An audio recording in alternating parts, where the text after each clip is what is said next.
지금 보여드린 사진은 베트남 출신의 어머니가 아이를 미국인 아버지에게로 보내며 헤어지는 장면을 찍은 사진인데요. 이 사진이 모티브가 된 작품이죠. 뮤지컬 미스 사이공입니다. 뮤지컬 레미제라블의 작곡가 클로드 미셸 셴베르크가 베트남전 이후 이 사진을 보고 영감을 얻었다는데요.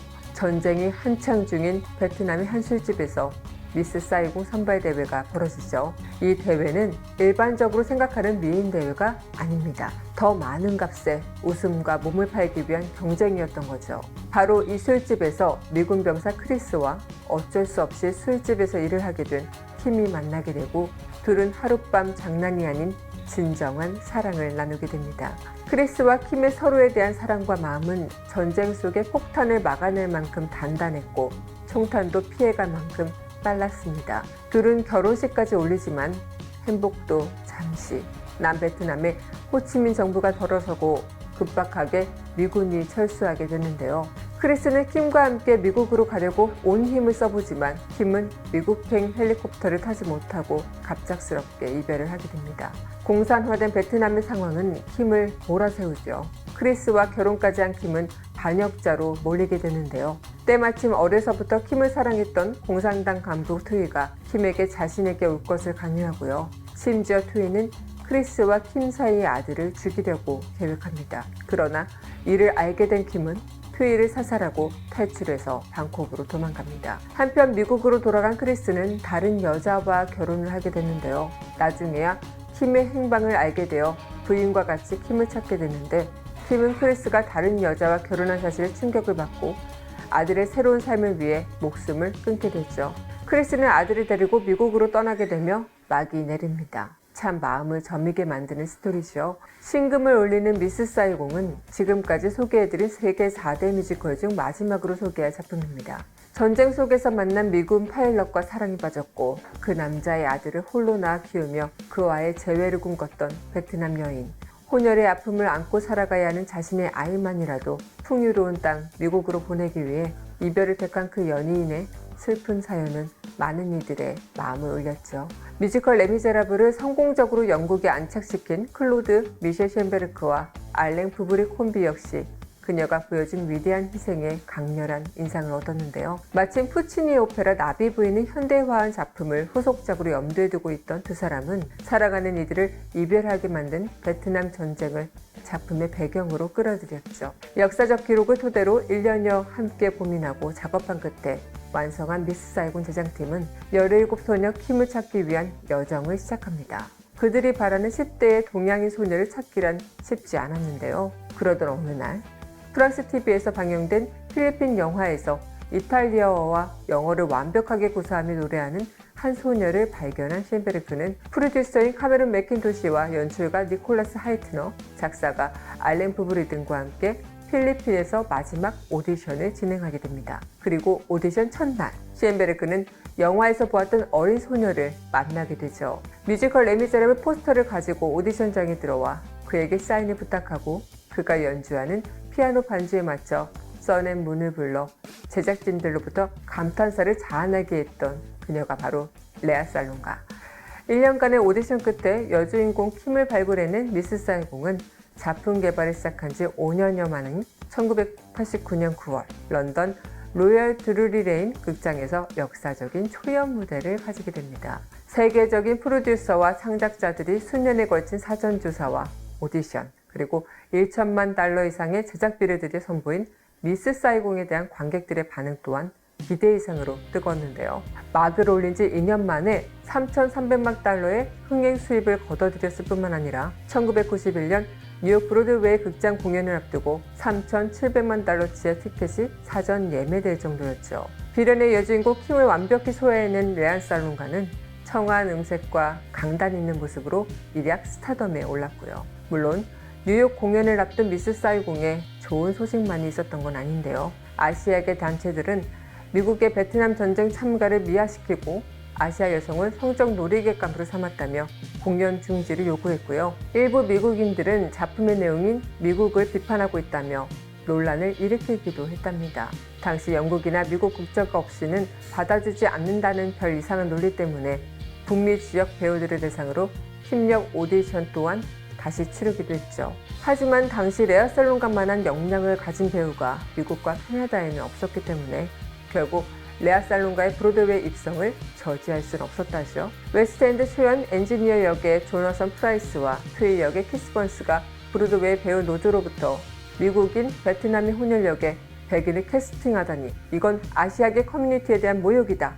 이런 말을 들어서 프로듀서 캐머런 맥킨도시가 $10,000,000 이상을 들인 브로드웨이 공연에 대해 취소까지 고민했다고 할 정도였으니까요. 당시 상황은 꽤 심각했을 거라고 짐작해 봅니다. 결국 프라이스와 레아 살롱가는 변함없이 가지만 다른 배역이 전부 브로드웨이의 아시아계 배우들로 교체돼서야 브로드웨이 공연이 시작될 수 있었다죠. 이처럼 미스 사이공은 성차별적, 인종차별적 뮤지컬이라는 비난을 면치 못했는데요. 지극히 서양인의 시각으로 그려진 작품의 내용은 지금도 여전히 많은 논란의 여지를 남기고 있습니다. 외국인 여성을 성적 놀이개로 삼고 그녀를 버리고 떠나가는 남자, 그리고 그녀가 낳은 자식은 데려가주는 기본 플롯 자체가 문제가 많다는 거죠. 이외에도 베트남을 비하하는 대사가 원작에는 굉장히 많이 나오기도 한다는데요. 또 초히트작임에도 로렌스 올리비에, 토니 어워드 모두 작품상 부분에서 미스 사이공을 뽑지 않고 대신 인기가 덜한 다른 작품을 뽑았다는데 시대착오적 인종차별 콘텐츠였기 때문이다, 이런 말이 많기도 하죠. 반대로 본작이 미국과 자본주의, 전쟁, 또 아메리칸 드림을 비판하고 있다는 점에서 이러한 비난이 부당하다, 이렇게 보는 사람들도 있기도 하고요. 애초에 외국인 여성을 성적 노래개로 삼다가 사생아인 친자 템을 외면하는 프로 자체가 크리스에 대한 비판을 목적으로 하고 있다는데요. 또한 킴이 자살한 권총이 미국인 크리스의 것이었다는 점에서도 동일 목적으로 상징성을 가진다네요.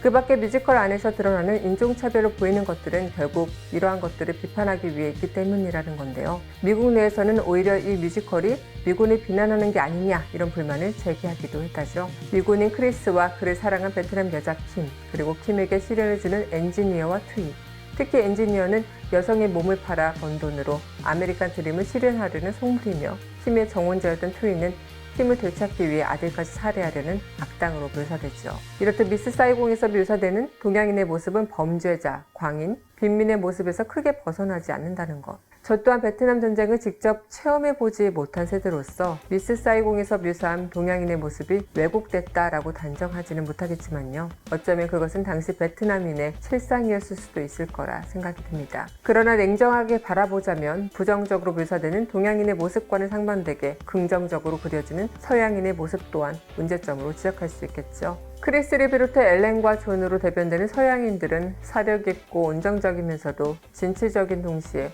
인격적으로 성숙한 인간으로 그려지고 있으니까요. 은연중에 백인 우월주의를 드러내고 있는 셈이겠죠. 하지만 분명한 건 언어와 문화를 뛰어넘는 애절한 러브스토리와 아들을 위해 자신을 희생하는 모성, 실물 크기의 헬리콥터를 비롯한 거대한 무대 세트, 거기에 주옥 같은 음악이 관객의 마음을 사로잡았던 거죠.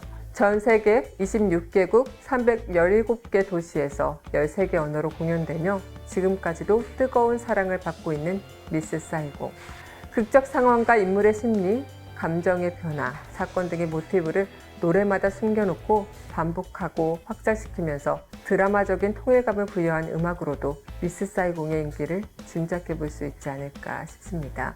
그럼 관객의 마음을 사로잡은 미스 사이공의 주옥같은 넘버들 한번 만나볼까요? 먼저 미군을 따라가 새로운 삶을 살고 싶어하는 베트남 여인들, 그리고 클럽 드림랜드에서 열린 미스 사이공 선발대회. 경쟁 끝에 산전수전 다 겪은 스트리퍼 지지 반트란이 미스 사이공으로 선정되며 미국으로 데려가 달라며 존을 귀찮게 하다가 거절당하죠. 당시 지지가 부르는 The Movie in My Mind. 많이 알려진 넘버는 아니지만 제가 뮤지컬 미스 사이공 넘버 중 가장 개인적으로 좋아하는 넘버이기도 합니다. 꼭 한번 들어보세요.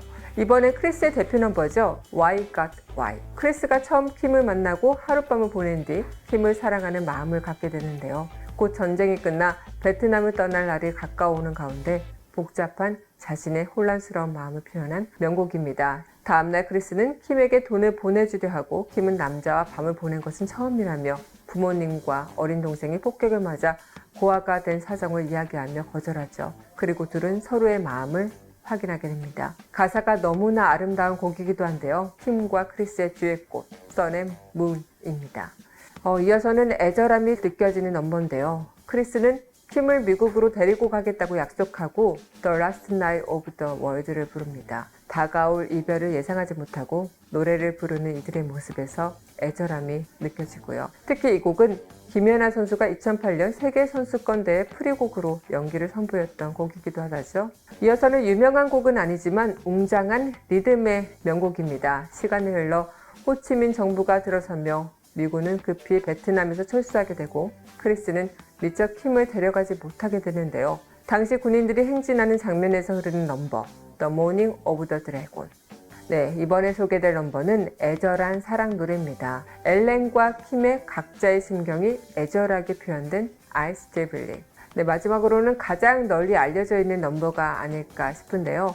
킴의 대표곡인 I'd Give My Life For You. 우리말로는 모든 걸 다 바칠 거야 라는 뜻의 제목인데, 반역자로 쫓기는 자신의 현실에서도 오히려 마음을 더 강하게 먹고 자신의 아들을 지키며 사랑하는 남자인 크리스를 기다리는 킴을 잘 대변하죠. 전반적으로 슬로우 템포로 이뤄진 이 넘버는 잔잔하게 시작하는 도입부를 거쳐서 점점 더 웅장한 분위기로 진행됩니다. 특히 킴의 보컬 멜로디를 뒤따라 킴의 마음을 대변하는 듯한 오보의 선율이 감정의 몰입을 돋죠. 후반부에서 비장하게 아무도 날 막지 못해, 나의 몫은 다 바칠 거야 라는 외침이 터져나오면 기다렸다는 듯이 웅장한 톤의 음악으로 급변하는데, 어린 여자 킴이 강한 엄마 킴으로 바뀌는 것을 음악으로 잘 표현하고 있는 듯합니다.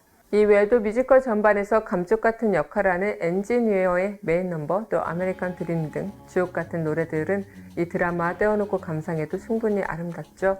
전쟁이 아니었으면 만나지도 못했을 그들이지만 전쟁 때문에 재회하지 못한 그들의 삶은 말 그대로 운명의 장난일지 모르겠습니다. 자기가 아닌 타인에 의한 헤어짐과 이별, 그리고 죽음, 의도한 것이든 아니든 크리스에게 단 한마디의 변명조차 듣지 못한 채 스스로의 생을 마감한 킴의 선택은 제 마음에 아직까지도 많은 여운을 남기곤 한답니다. 전쟁의 뒷면에 그려진 인간의 갈등과 아픔들을 느낄 수 있는 미스 사이고, 아마 우리에게 시각의 차이에서나 관점의 차이에서나 많은 것을 느끼게 해주는 작품이 아닐까 싶네요. 그럼 지금까지 뮤지컬 데이트 강민선이었습니다.